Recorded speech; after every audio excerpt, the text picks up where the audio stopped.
Mga kakida, si Edmi Bartolaso ang ating organizer. Actually, siya talaga yung nagpa-ano ng laro ito. Sir Edmi, good morning po sa iyo. Good morning, Kida. Race to Remember ba? Saan mo kinuha? Actually, sir, ito parang nag-umpisa lang to. Usapang bar kaibigan lang eh. Yung mga tropa namin dito sa bayan ng Lukban, nagkasundo-sundo kami na magpa-tune para itong mga bata magkaroon ng mapapagkaabalahan kaysa kung saan bisyo mapunta. Yes, tama. Then, yung medyo, siyempre, mahaba yung laro. Hindi naman po pwede, puro take all lang tayo, di ba? Yes, tama. Medyo nagkaroon kami ng idea na hindi kaya natin dayuhin uli ang eme para makita uli natin ang eme. Okay.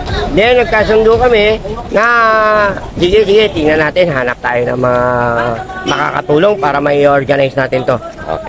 Then, inumpil lang na yan eh. Parang, November tayo. Doon na ano yung idea na Race to Remember. November, remember, parang ganun. Kaya, sige, Race to November yan. 2019, nung unang Atimonan Challenge namin. Yun yung yan yung one-day race na 2 stages. Ang nanalo dyan is yung team ng Rising Sun na si Neil Bartolaso. Okay. Tapos, naging masaya naman at naging matagumpay yung yung race. Kaya lang, hindi tayo nakasundan ng 2020 at nagkaroon ng pandemic. Yes. Yan. Tapos ng 2021, siyempre yung mga bata na nakakakilala or na sa'yo, tatanong, kuya, wala ba tayong karera? Wala ba Sabi ko, pandemic, medyo delikado, medyo Then, medyo November uli, sabi niya, November, pwede na to, may gumaluwag-luwag na tayo. Yan, kaya parang November, tumanim na yan na November lagi ang yung event natin. Yan yung second event natin na big na din, June, Bali Challenge naman, yan yung tinawag namin Sampalok Challenge, Race to Remember. Race to Remember pa rin. Yan, maraming batang lumitaw dyan, mga tiga Bicol, mga bagong sibol na gumawa ng pangalan sa climbing naman. Kasi yan, Sampalok, Talisay yan eh. Talisay, Sampalok yan.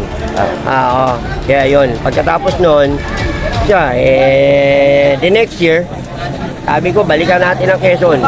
Kaya yun, last year, napakaganda ng karera last year. Okay. Makikita mo sa page namin, kung sino man po ang gusto makasilip, sa page po ng Race to Remember. Pasyalan nyo lang po, like nyo na rin at i-follow nyo na.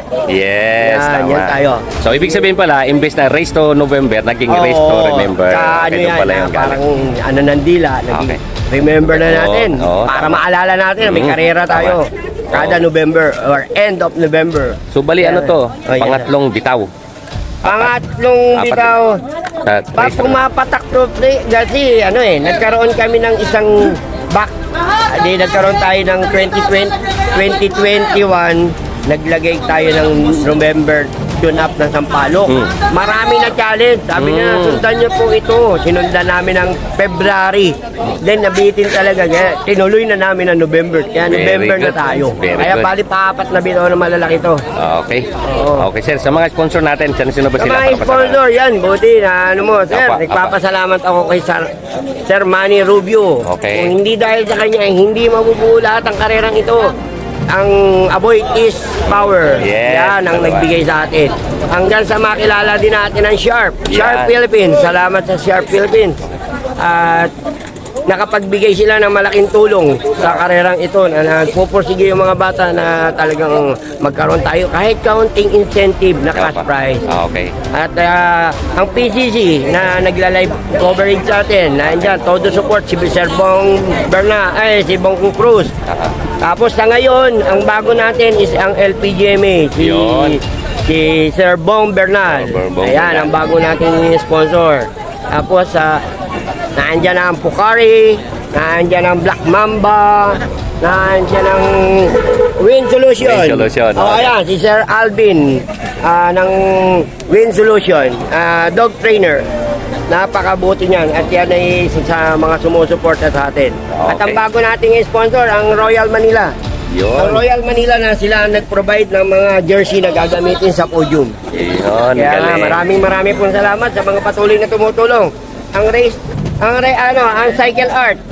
Yan pong Cycle Art is yan ay mga items na mga ginagamit ng mga riders mula po rin sa jersey, sa socks, sa mga parts. Tapos po ang TYL Abyss, Carbon Specialist. Yung mga magpapa-repair ng carbon, dyan po tayo sa TYL.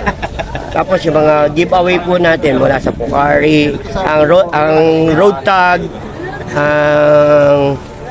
ano pa, dadating pa ang Nature Spring. Yun. Ang papasalamat din po ako sa SM Lucena Yun. para po sa mga mineral water na iinumin natin mga siklista. Ayun. Yung Pocari talaga, ayan, marami. Ay, may humabol pa.